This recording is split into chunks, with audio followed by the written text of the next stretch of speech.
Gracias, Gabriel. Gracias a Eduardo Vitrán por su excelente presentación, al debate de la distinguido panel. Bueno, el tiempo se hace corto. Quedamos como con gusto a poco del panel, pero bueno, esperemos que tengamos otras instancias parecidas a esta. Y vamos a ver justamente ahora, exhibir cuáles son los proyectos de investigación aplicadas que están en nuestras universidades. A continuación vamos a dar inicio al primer bloque de exposiciones de proyectos justamente de investigación aplicada I+D, repasar a los exponentes que las presentaciones son de 20 minutos y que habrá una ronda de preguntas o comentarios al final del bloque, si los tiempos lo permiten. Por lo tanto, igualmente invitamos a los asistentes a hacer sus preguntas a través del chat. Tenemos un par de colegas que están colaborando en compilar las preguntas y enviárselas al moderador del grupo. Quisiera presentarles entonces a quien conducirá y moderará este bloque, Enrique Farías. Enrique es ingeniero civil eléctrico de la Pontificia Universidad Católica de Valparaíso, magíster en políticas públicas de la Universidad Diego Portales, con más de 16 años de experiencia en el sector eléctrico y más de 10 en la Comisión Nacional de Energía, liderando en estudios para interconexiones internacionales, en el desarrollo, participación y discusión de la Ley de Transmisión 20.936, liderando desde la CNE el proyecto de interconexión, SIGSIN, así como la aplicación y desarrollo de la regulación del sector eléctrico en generación, en transmisión, en temas técnicos, así como también en el segmento de la distribución. Enrique es actualmente socio fundador de EFG Energía y desempeña también labores académicas en la Escuela Iberoamericana de Regulación y es director de SIGRE Chile. Así que los dejo con Enrique. Enrique. Muchas gracias, Ivonne. Oye, encantado de poder moderar este panel, en el cual tendremos 3 interesantes proyectos liderados por Alejandro Navarro, Pablo Faúndez y Rodrigo Palma. Me gustaría presentar inmediatamente a nuestro primer invitado, Alejandro Navarro.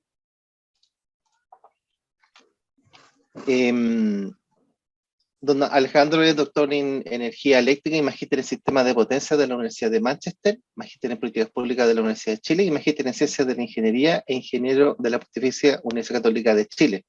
Se desempeña como profesor adjunto del Departamento de Ingeniería Eléctrica de la Universidad de Chile y como director de System, Ingeniería y Diseños.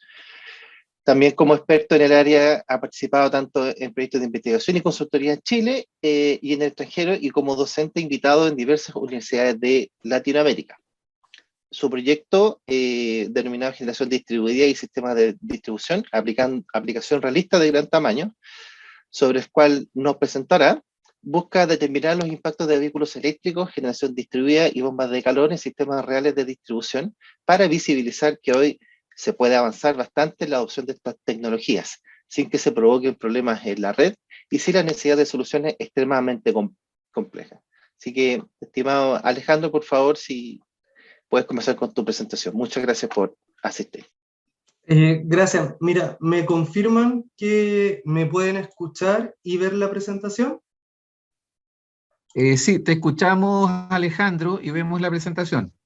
Súper. Parto entonces, me pongo el tiempo desde ahora ya. Bueno, muchas gracias a SIGRE por la invitación y por el proceso y por organizar este evento. Es un honor para mí estar acá y contarles un poquito de qué se trata este proyecto, el cual... antes de partir entonces, y como comentábamos, agradecer a quienes me permiten estar acá hoy día, al Centro de Energía, a la Facultad de Ciencias Físicas y Matemáticas de la Universidad de Chile, que fueron quienes ayudaron a este proceso de postulación al Fondo de Citinización, el cual engloba el proyecto del cual les voy a contar, a SISTEP, que es mi empleador y él me da, con el cual tengo la autorización para estar acá hoy día presentándole y no trabajando, por ejemplo, y a la Superintendencia de Electricidad y Combustible, que nos permitió, nos facilitó todos los datos para el desarrollo de este estudio. ¿Qué les voy a contar hoy día un poquito? El contexto global y la emergencia climática para tratar de convencerlos al final de esta presentación, o al menos dejarlos con la inquietud de por qué es importante avanzar hoy día y ya en el combate contra el calentamiento global, describirles el proyecto, la metodología y los principales resultados para terminar con algunas conclusiones asociadas a este estudio. ¿Qué les quiero contar? Y súper brevemente, porque ustedes lo saben, lo vemos en la prensa, tal vez lo han estado leyendo y siguen el problema del calentamiento global tan de cerca como yo. Pero los elementos son bastante alarmantes. El consumo energético en el mundo sigue creciendo. Estos son datos actualizados hasta el 2020. Y si uno mira los datos, la energía primaria, es decir, toda aquella energía que luego transformamos en transporte, industria, electricidad, calor, etc., el 80% de esa energía durante el 2019 provino de combustibles fósiles. El 79% de esa energía durante el 2020 provino de combustibles fósiles, considerando el 2020 como un año donde hubo efectivamente confinamiento producto de la pandemia, y es de esperar que el 2021 ese valor siga manteniéndose en torno a los 80%. ¿Por qué les cuento eso? Porque los datos más actualizados de consumo eléctrico, por ejemplo, muestran que el 2021, es decir, datos cerrados a diciembre del 2021, el 63% de la producción de electricidad en el mundo provino de combustibles fósiles. Entonces, efectivamente nos está quedando mucho por avanzar. 80% de la matriz primaria proviene de combustibles fósiles, 63% de la producción de electricidad en el mundo provino de combustibles fósiles. Sin ir más lejos, el año pasado, el 2021, fue el año en que el sector de electricidad emitió más emisiones que el conjunto, que en todos los otros años anteriores de la historia. Es decir, seguimos con crecimientos de emisiones que van en aumento. Nosotros sabemos además e intuimos que nuestras sociedades, y en particular Latinoamérica y los países en vías de desarrollo y los países que no están desarrollados aún, van a seguir aumentando su consumo de electricidad, lo cual implica que si no hacemos nada al respecto, vamos a seguir aumentando las emisiones de CO2 en el planeta. De hecho, estas emisiones han ido creciendo sostenidamente a lo largo del tiempo, y por más esfuerzos que creemos que estamos haciendo como sociedad, que los estamos haciendo, mi mensaje acá es que no son suficientes. Y no es que se los venga a decir yo, es que la comunidad científica está diciendo que estos esfuerzos no son suficientes. Tal vez con la guerra de Ucrania este informe y la pandemia, este informe pasó un tanto desapercibido, pero el panel intergubernamental por el cambio climático nos alerta el 2021. Si ustedes han hecho el seguimiento, por ejemplo, de todos estos informes anteriores, al principio, en los primeros informes del IPCC se decía que el calentamiento global podía ser eventualmente producto de la acción humana. Luego empezó a decir que con una determinada probabilidad y un intervalo de confianza era producto de la acción humana. Hoy en día, el 2021, hay certeza científica para decir que el calentamiento global tiene origen antropogénico. Y en eso el panel intergubernamental por el cambio climático es claro, de que si no hacemos nada hoy día, de hecho los efectos van a ser devastadores en el largo plazo, van a haber muchas especies que se van a extinguir, vamos a tener problemas climáticos que van a ser irreversibles desde siglos a milenios, y que la temperatura va a seguir creciendo de no hacer nada. En efecto, el mismo panel intergubernamental por el cambio climático establece ciertas metas, o nos cuenta determinadas metas que deberíamos tratar de evitar llegar a un aumento de la temperatura por sobre los niveles preindustriales de 2 grados Celsius. Y lamentablemente lo que nos dice el último informe del IPCC es que probablemente no alcancemos esa meta, de que esa meta se nos está escapando desde los dedos porque no estamos haciendo lo suficiente. Y de hecho, en sus mejores escenarios, probablemente llegamos a esos 2 grados Celsius, pero estamos muy lejos de llegar a ese mejor escenario. Acá está la invitación entonces, ¿qué podemos hacer hoy día? ¿Qué podemos hacer hoy día si es que efectivamente queremos tratar de combatir esta situación? Lo primero es que tenemos que entender todos y todas de que estamos en una urgencia y en un momento histórico, que tenemos que avanzar hacia el futuro, que toda la conversación del bloque anterior de que tenemos que avanzar a nuevos vectores de energía, que tenemos que observar el hidrógeno verde con mucho, como una gran oportunidad, además de estar mirando el futuro, debemos estar mirando el presente, porque si no tomamos acciones en el presente, y solamente dotamos nuestra esperanza en lo que eventualmente va a pasar en el futuro, no vamos a estar haciendo suficiente. Quise ponerle esta cita, que es del libro Energía y Civilización, que la escribieron en 1950 el director del Plan de Energía Atómica de Estados Unidos, y es como un ejemplo, solamente un ejemplo de lo que pasa cuando ponemos todas las esperanzas en el futuro sin hacer algo en el presente. Dice, our children will enjoy in their home electrical energy too cheap to meter. Que vamos a tener energía en nuestros hogares tan barata que no va a ser necesario medirla. Ese nivel de esperanza sobre el futuro y sobre ese desarrollo que va a llegar y ese porvenir brillante que vamos a tener todos, hoy día no existe. Hoy día no existe porque el panel intergubernamental del cambio climático nos advierte que si no hacemos nada hoy día, ese futuro esplendoroso no va a llegar. Entonces la invitación, y a lo que vamos a llegar al final de esta presentación, es que efectivamente, junto con hacer las cosas que estamos mirando en el futuro, debemos preocuparnos del presente. Esa invitación es precisamente la invitación de este proyecto. ¿Qué queremos hacer en este proyecto? Analizar y comprender los efectos asociados a la incorporación de recursos limpios y descentralizados, generación distribuida, vehículos eléctricos, bombas de calor, sistemas de almacenamiento, en sistemas reales de distribución, para generar conocimiento que permita derribar mitos y prejuicios, facilitando la incorporación de estas tecnologías en el corto plazo. ¿Cuál es la idea fundamental? Mostrar efectivamente cuándo la autoridad o las empresas de distribución tienen que preocuparse producto del ingreso de nuevas tecnologías a sus redes, y lo más importante o el complemento de esa pregunta es cuando no tienen que preocuparse, y por tanto, ese no preocuparse podría permitir políticas públicas que incentiven la incorporación de estas tecnologías, no en 5 años más, no en 10 años más, sino que hoy día en el corto plazo. En particular, esta presentación nos vamos a concentrar en la adopción de generación residencial fotovoltaica, y este proyecto fue financiado a través de un Fondesit de iniciación, el 111-80875, esponsoreado por el Centro de Energía, el Departamento de Ingeniería Eléctrica de la Universidad de Chile, utilizando datos de la Superintendencia de Electricidad y Combustible, y en el periodo administrativo 2018-2020, pero que en años cronológicos es el periodo 2019-2021. ¿De dónde nace la idea de este proyecto? Es que las empresas de distribución informan a la Superintendencia de Electricidad y Combustible la totalidad de sus activos con fines tarifarios, para hacer el chequeo de rentabilidad luego de todos los procesos tarifarios, y efectivamente para que la autoridad se dé cuenta si está haciendo sentido o no está haciendo sentido las tarifas que están fijando. Esta información, con el paso del tiempo, ha sido entregada a la Superintendencia de Electricidad y Combustible de forma georreferenciada. Esta información topológica no significa que existan los modelos eléctricos. Lo que significa es que sabemos dónde se ubica cada uno de los activos de infraestructura de la empresa de distribución.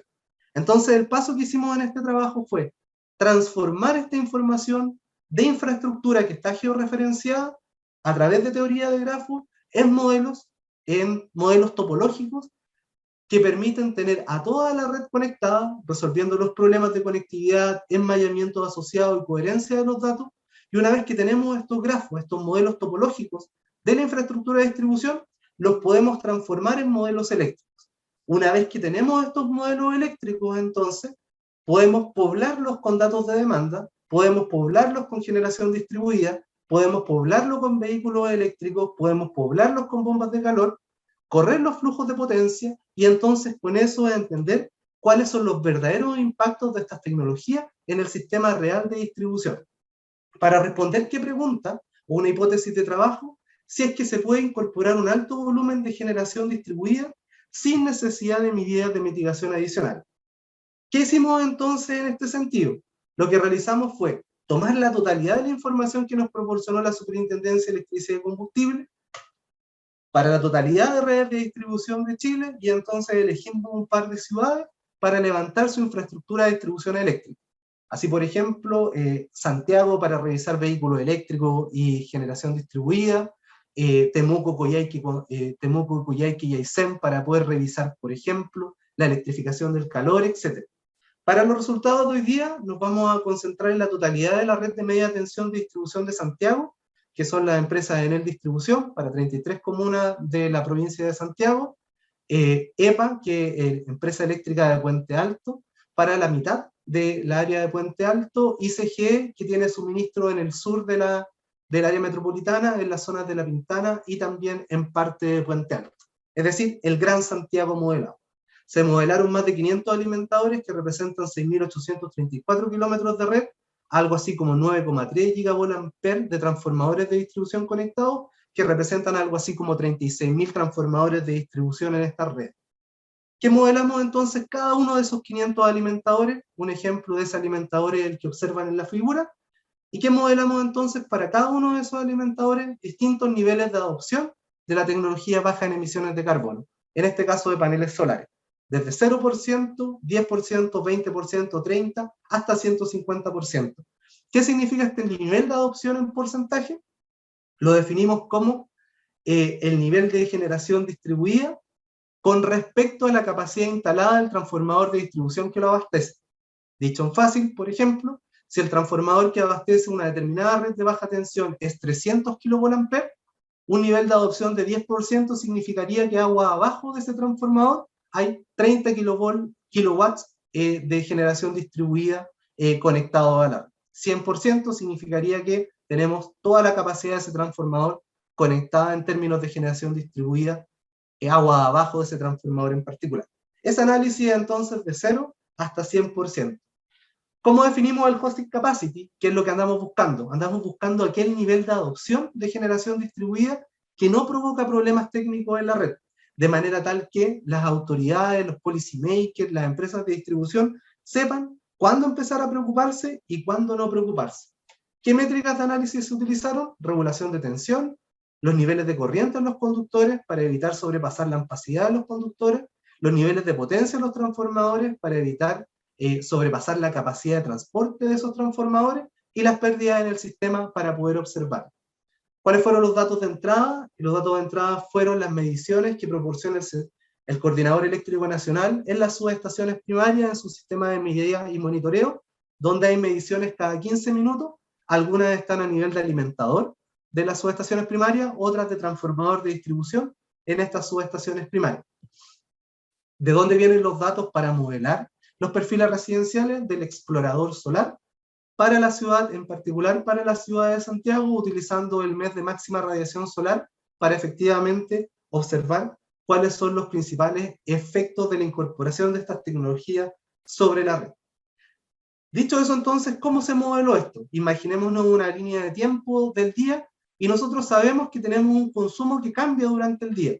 Por ejemplo, tenemos el refrigerador que está prendido todas las horas del día. Tal vez cuando nos levantamos en la mañana y preparamos desayuno, tenemos muchos más artefactos eléctricos prendidos, después nos vamos a trabajar, después volvemos en la noche y tenemos que cocinar, algunos de nosotros lavar la ropa, vemos un poco las noticias. Efectivamente tenemos entonces una carga que se está modificando a lo largo del tiempo. ¿Por qué modelar esa carga que se está modificando a lo largo del tiempo es importante? Porque la adopción de tecnología va a ser distinta en el momento en que se conecte. Si los vehículos eléctricos se conectan en el horario valle, los impactos van a ser distintos a si los vehículos eléctricos, por ejemplo, se conectan en la hora de punta del sistema o se conectan en la noche del sistema, etcétera, etcétera. Entonces la modelación temporal es sumamente importante. Eso fue precisamente lo que hicimos. Para cada uno de estos 500 alimentadores, estos 7.000 kilómetros de cables que representan algo así como 6 gigawatts de capacidad instalada en el sistema, para cada uno de ellos hicimos modelación de flujos de potencia cada 15 minutos, utilizando el software OpenDSS, que es un software especializado en flujos de potencia para sistemas de distribución, que fue desarrollado por el Electric Power Research Institute y que tiene la característica de que es abierto, gratuito y de calidad, y por eso lo utilizamos. ¿Y cuáles fueron entonces los resultados y conclusiones de este trabajo? A partir de esa modelación, pues, primero, realizamos este ejercicio para cada una de las redes. Entonces, tipos de estos gráficos, acá pueden ver, les voy a mostrar con más detalle. Podemos observar en particular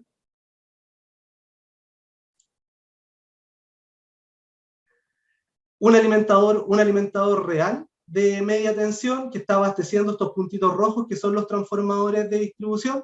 De estos alimentadores, efectivamente, modelamos los 500 que están en la zona de Santiago, Puente Alto y La Pintana. Y para cada uno de ellos observamos, por ejemplo, cuándo empezaban los problemas de voltaje, cuáles eran los problemas de voltaje que estaban asociados a distintos niveles de adopción de generación distribuida, cuáles eran los niveles de utilización de la red, tanto en los transformadores como en la capacidad de los conductores, cuáles eran los niveles de pérdida que estaban asociados a estos sistemas, y para cada uno de los puntitos, de cada uno de los niveles de adopción, teníamos gráficos de este tipo, donde podíamos observar para cada instante de tiempo cuál era el perfil de voltaje, cuál es el perfil de tensión, cuál es el perfil de potencia, cuáles son las pérdidas del sistema, para cada uno de los niveles de adopción, para cada uno de los instantes de tiempo, para cada uno de los nodos del sistema. Es decir, avanzamos en una modelación de alta resolución espacial, considerando todos los nodos del sistema, pero también temporal, considerando los flujos de potencia cada 15 minutos. Si quisiéramos resumir todas estas 500 redes en grupos globales, y acá es donde están los resultados interesantes también, es entender cuándo comienzan los problemas. Este histograma lo que nos muestra es cuántos alimentadores tienen problemas para cada nivel de adopción. Y la primera buena noticia que observamos acá es que hay un montón de niveles de adopción en que no vemos barritas. ¿Qué significa que no veamos barritas? Que no hubo ningún alimentador con problemas de voltaje hasta el 40% de adopción en cada uno de los transformadores de distribución. Si observamos los problemas de corriente, empezaron a aparecer problemas en el 40% de adopción para un par de alimentadores, algo así como 4 o 5 alimentadores del total de los 502 alimentadores que fueron estudiados. Entonces, efectivamente, nos damos cuenta que existe una gran capacidad de hosting capacity, de albergar las nuevas tecnologías en nuestras redes sin necesidad de tomar medidas adicionales. Para mirar qué estaba pasando en torno a este 40%, lo que realizamos fue hacer un análisis más de detalle, yendo en caminitos de 1% en 1%, 35, 36, 37, 38, 39%. ¿Y qué nos damos cuenta acá? Que efectivamente en 35 no hay nada. Ese sería nuestro escenario más conservador. No existe ningún problema con 35% de adopción. Entre 36 y 40 no tenemos problemas de voltaje y los problemas de corriente son muy pequeñitos. ¿Qué significa este 0,28? Significa que 0,28 kilómetros de la red tienen problemas. Es decir, 280 metros de la red tienen problemas con este 39%. Es decir, que uno podría concluir fácilmente que al menos los efectos en la media tensión, producto de la incorporación de generación residencial conectada agua abajo de los transformadores de distribución, no provoca problemas en los alimentadores de media tensión, en el rango de 35% ningún problema, y hasta 40% muy poquitos problemas en la red. ¿Cómo veríamos esto desde la perspectiva de la ciudad? Y estos son todos los alimentadores que modelamos puestos sobre el Gran Santiago. Se fijan, acá está el Maipo, el límite del Maipo en el sur. Todas las redes puestas sobre el Gran Santiago, lo que podemos determinar es efectivamente el hosting capacity de cada uno de los alimentadores del Gran Santiago, observando efectivamente lo que les contaba, que si queremos un hosting capacity ultra conservador, podemos avanzar en 35%. Si no somos tan conservadores, podríamos avanzar incluso a un 40%. Pero aún más importante que los números, el mensaje que yo quiero transmitir hoy día es que, más importante incluso que ese 35%, 40%, es que hoy día existe espacio suficiente para avanzar con más fuerza en la incorporación residencial de estas tecnologías. Que con la información que hoy día está disponible, es posible construir estos modelos eléctricos tal como lo hicimos nosotros en este proyecto de investigación. Lo podrían hacer las empresas de distribución, lo podría hacer la autoridad, y podrían entonces ellos replicar estos modelos, hacerlos más exhaustivos, tal vez con mayor información, pero poder darse cuenta que existe un amplio margen en que podemos avanzar hoy día sin necesidad de estar pensando en complejas soluciones. La invitación entonces es que no solo nos preocupemos como académicos en resolver problemas que aún no existen. Van a encontrar un montón, una chorrera de artículos que hablan de cómo coordinar un mundo que está lleno de vehículos eléctricos y paneles solares. Mi invitación es que junto con estar pensando esa chorrera de artículos que están arreglando ese futuro, nos preocupemos juntos y juntas de hacer que ese futuro efectivamente llegue. Porque si no vamos a estar solucionando un problema que eventualmente va a ser muy tarde cuando nos llegue. La invitación entonces es no poner, lo puse en inglés porque esta es un seminario más formal, don't put the cart before the horse. Aprendí que en un libro de Bertrand Russell, que también lo usan en el lenguaje anglosajón, pero dicho en chileno, no pongamos la carreta antes de los bueyes. La idea acá es que, junto con estar pensando el futuro, junto con estar pensando las soluciones del futuro, nos preocupemos en el corto plazo de resolver los problemas. Y con esta lámina termino. La crisis climática es un hecho y debemos hacer algo al respecto. No podemos esperar hasta mañana, esa es mi invitación del día de hoy, y afortunadamente la solución está en nuestras manos, específicamente en nuestros enchufes. Muchísimas gracias por el tiempo y la atención. Estimado Alejandro, muchísimas gracias por tu presentación. Permíteme felicitarte por el tremendo trabajo y muy interesantes las conclusiones. Muchas gracias, Alejandro.